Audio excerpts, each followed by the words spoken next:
고금리 시대, 이자 부담이 상당하죠. 정부가 이런 부담을 덜어주기 위해서 특례 보금 자리론 상품을 출시했습니다. 그런데 최근 시중은행의 대출 금리가 또 떨어졌죠. 그러다 보니까 예정보다 0.5%포인트 금리를 더 낮춰서 출시하게 됐습니다.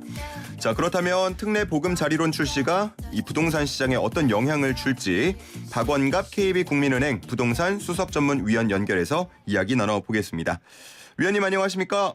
네, 안녕하십니까? 네.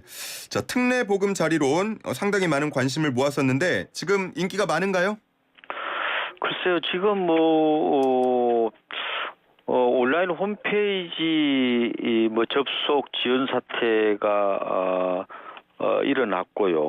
예. 그래서 이게 문의뿐만 아니라 지금 신청이 쇄도하는 게 아니냐 이런 얘기가 나오고는 있는데 네. 다만 이게 지금 특례 보금자리론 온라인 접수가요. 이 네. 주택금융공사 홈페이지라든지 앱에서만 가능하거든요. 네네. 그러니까 지난해 3차 안심전환대출 신청 때보다 많은 것처럼 보이는데 네. 그때는요.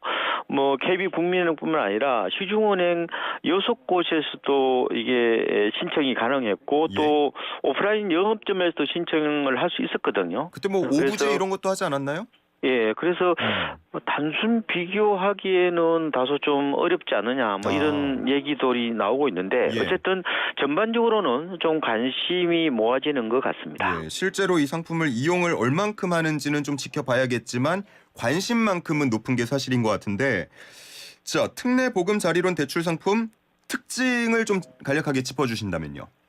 이것은 이제 한시적으로 1년간 운영하는 것이고요. 예. 종전에 정책 자금 대출이 있었는데 그걸 다 합친 상품이다 이렇게 보시면 되고 예. 다주택자는 빌릴 수 없습니다. 무주택자나 일시적인 1가구 2주택자만 빌릴 수 있고 네. 집값의 9억까지 고정금리로 최대 5억원까지 이제 빌릴 수 있다 이렇게 보시면 되고요. 예. 다만 주로 소득이 낮으신 분들이 그 DSR이라고 그러죠. 총부채 원리금 상환 비율을 걱정을 많이 하시는데 네. 이걸 적용을 안 받습니다. 그러니까 주로 DTI라고 그래서 총부채 상환 비율만 한 60%가 적용이 되고 금리는 대체적으로 한 4%대 초중반 정도로 보시면 되고 최저는 여러 혜택을 받으면요 예. 한 3.25%까지도 뚝 떨어진다. 그리고 중도 상환 수수료가 없습니다.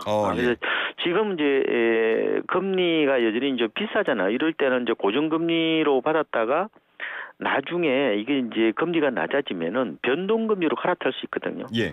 그런 메리트가 있다. 당연히 중도 상환한 수수료 자체도 없다. 이런 여러 가지 메리트가 있다고 보시면 될 것 같습니다.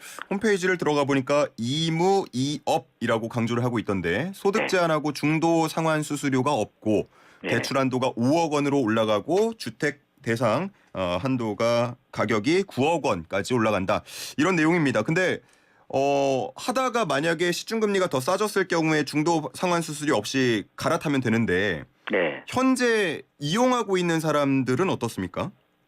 역시 그것도 갈아탈 수가 있죠. 특례 보금자리론으로 갈아탈 때도 부담이 따로 없는 건가요? 예, 따로 없습니다. 그거는 따로 없고 다만요 이게 무조건 이게 대출이 가능하다 이렇게 생각하시는 분이 있는데 문의 중에서 많은 분이 그러면 오피스텔도 됩니까 이런 얘기를 하시더라고요. 네네. 예, 그건 해당이 안 됩니다. 오피스텔은 해당 안 되고요. 예, 주택법상 주택이 아니니까요.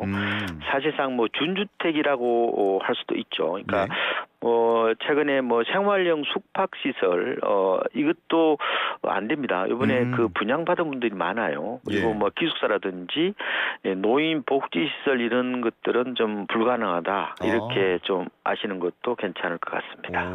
좋은 정보 전해주셔서 감사하고 지금 앞서서 말씀해 주신 것처럼 DSR 적용 안 되는 부분 그리고 중도 상환 수수료 없는 부분 이런 부분에서 좀 관심이 많아지는 것 같은데 만약에 금리 자체만 두고 보자면 현재 어느 정도 경쟁력이 있는 겁니까? 금리가 신용도에 따라서 많이 차이가 나요. 그런데 대체적으로 지금 담보대출 받으려면 5%대 초중반 정도 된다고 보시면 되거든요. 시중에서요? 예, 그런데 이번에 이제 그 특례 보금자리로는 일반형과 우대형이 있는데 네. 일반형은 연 4.25에서 한 4.55% 정도가 되고요. 네. 우대형은 4.15에서 4.45% 정도 되는데 아까 말씀드린 것처럼 4% 초중반 정도 되신다고 보면 되고 예. 다만 우대형은 좀 조건이 있습니다. 네. 주택 가격이 6억 원 이하야 되고 부부 합산 연소득이 1억 원 이하야 된다 이렇게 말씀을 드리고 예. 그리고 우대형 중에서도 여러 가지 조건을 다 갖출 수 있잖아요. 예. 아까 말씀드린 대로 주택 가격하고 부부 합산 소득뿐만 아니라 저소득층도 있을 수 있고 또 한부모 다자녀 이런 분도 있을 수 있잖아요. 예. 흔히 말하면 사회적 배려층이라고 하는데 이런 분들 또 신혼 가구들 여러 가지 어쨌든 혜택을 중복해서 받을 수가 있습니다. 이렇게 되면은 최저가 아까 3.25라고 말씀드렸잖아요. 예. 3.25에서 한 3.5% 정도 금리가 적용이 된다 이렇게 보시면 됩니다. 그러면은 최저로 따져 보면요, 한 1.5에서 한 2%포인트 정도는 좀 차이가 나지 않느냐 이렇게 보고 있는 겁니다. 예. 한 보도를 보니까 5억을 최대로 빌린다고 하고 50년짜리를 한다고 했을 때 최저금리 3.25%를 하면 매월 169만 원, 그리고 최상단 4.55%라면 매월 211만 원 정도가 나온다라고 하니까 참고해서 한번 본인이 지금 빌리고 있는 상품과 비교해 보시면 좋을 것 같고요. 그러면은 이전에 안심전환 대출이란 거 나왔었잖아요. 네. 그때는 흥행이 좀 실패한 것으로 분석이 되는 것 같던데 이번에는 어떤 차이를 좀 가질까요? 일단은 대출 한도가 좀 늘어났습니다. 아까 제가 5억이라고 말씀을 드렸잖아요. 예. 종전에 한 3억 6천 정도가 되었으니까요.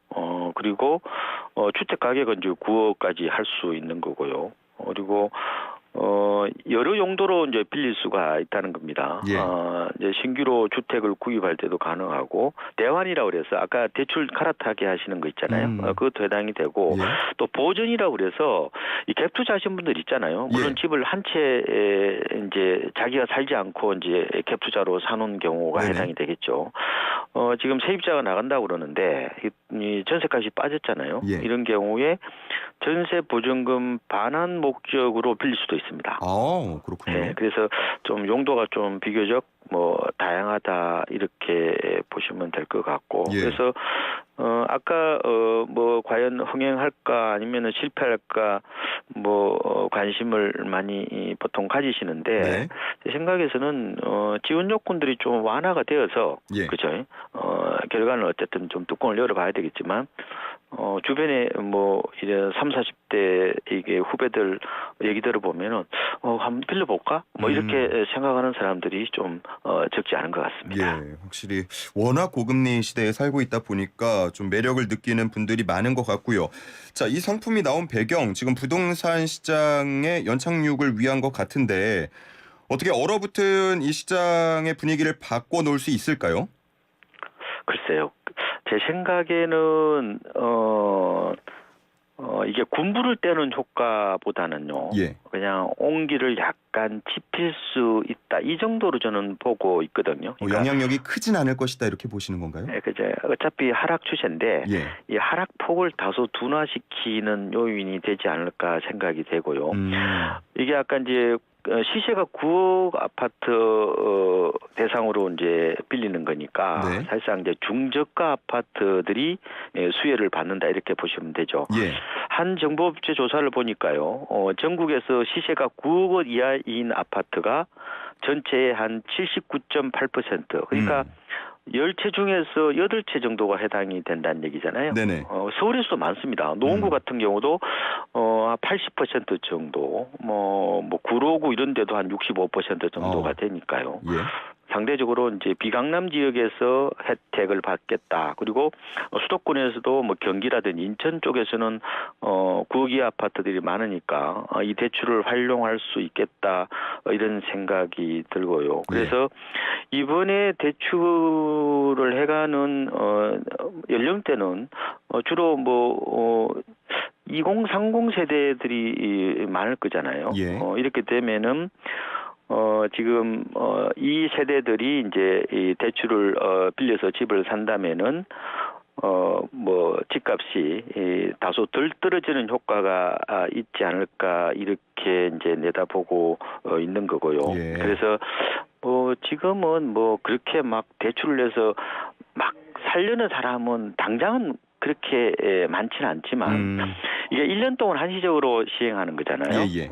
그래서 아마 상반기보다는 하반기 들어서 다소 좀 이게 효과가 좀 커질 수 있다 이렇게도 예상을 해보고 있고요. 네. 이게 지금 연간 공급 이거 풀어주는 이제 금액이 39조 4천억 원입니다. 예. 39조 6천억 원인데. 그렇죠. 이 규모를 감안해 보면은 글쎄요. 인기가 있으면은 이것도 뭐 조기에 나갈 가능성도 있다 이렇게도 저는 예상을 해보고 있습니다. 아, 그렇군요. 알겠습니다. 그러면 만약에 나중에 시중금리가 이 지금 특례 보금자리론보다 더 떨어지게 될 때는 다시 갈아타면 되는 거죠? 그렇죠. 그게 가장 이번에 메리트가 있는 겁니다. 그리고 뭐 상환 수수료도 없이 그냥 갈아탈 수 있다는 거죠. 예, 그 부분을 참고하시면 좋을 것 같고요. 전반적인 부동산 시장 전망도 좀 같이 해볼게요. 지금 말씀해주신 것처럼 이 특례 보금자리론의 출시가 속도는 늦출 수 있겠습니다만 하락 추세를 반등시키진 못할 것이다라고 전망을 하신 것 같은데 맞습니까?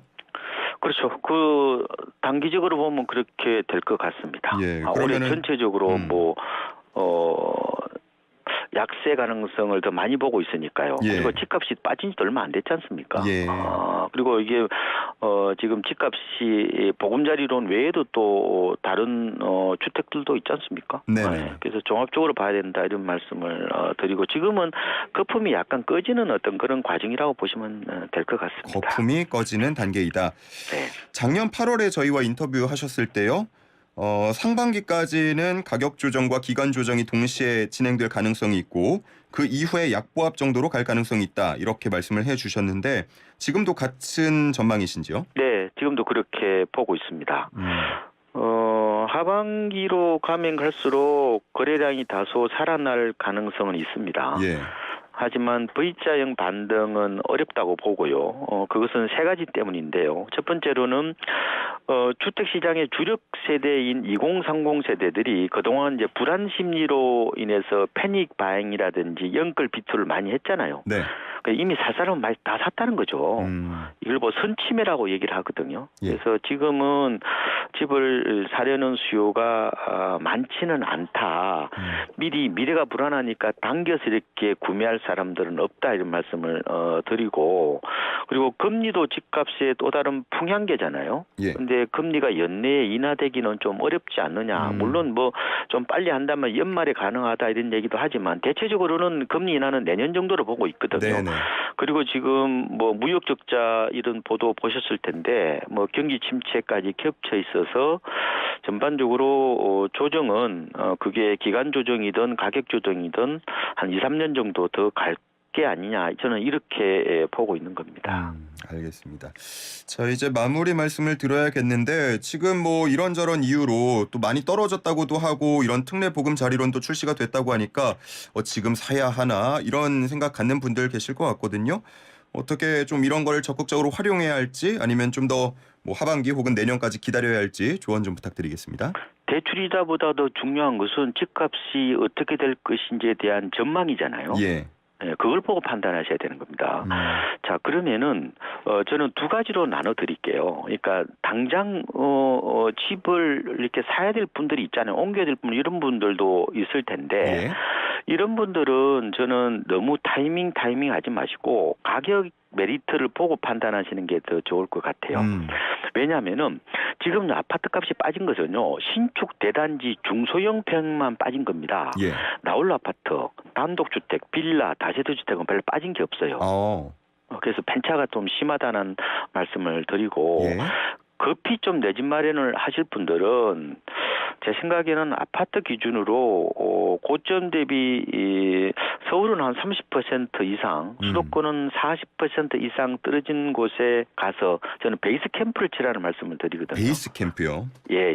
그런 아파트를 골라서 내가 한번 고민해 보는 거죠. 막상 가격이 떨어졌더라도 요새 주방비라고 그런 말이 있잖아요. 예.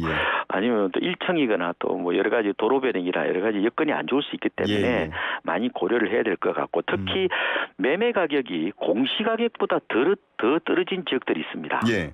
요 지역들이 인터넷 좀 검색을 해보시고 그쪽으로 한번 관심을 가져보는 것도 좋을 것 같고 그렇지 않고 또 다른 부류가 있잖아요. 예. 아이고 뭐 느긋한 분들 보수적으로 생각하는 분들은 그렇게 저는 뭐 서둘러서 내 집장만 안 해도 된다. 아까 말씀드린 것처럼 금리 인하도 당장은 쉽지 않고 경기 침체도 있고 역전세란도 겹쳐 있기 때문에 조기 반등이 어렵잖아요. 그리고 지금 이번 그 코로나 사태가 어떻게 보면은 코로나 사태에 따른 어떤 금리 급등이 어떻게 보면 2008년 글로벌 금융 위기와 비슷합니다. 그렇지 않습니까? 주로 어떤 외부 변수에 의해서 집값이 급락한 측면이니까요. 2008년도에 집값이 떨어졌는데 2009년도에 집값이 반짝 올랐다가요. 서울 아파트 기준입니다. 4년 연속 빠졌습니다. 물론 그때와 똑같이 따라간다는 보장은 없죠. 그렇지만 여러 가지로 소득이나 물가에 대비해서 집값이 너무 비싸기 때문에 여유를 가지고 접근해도 뭐 괜찮다. 알겠습니다. 이렇게 말씀을 드리겠습니다. 의원님 시간이 다 돼서 여기서 정리하겠습니다. 고맙습니다. 네, 고맙습니다. 지금까지 박원갑 수석전문위원과 함께했습니다.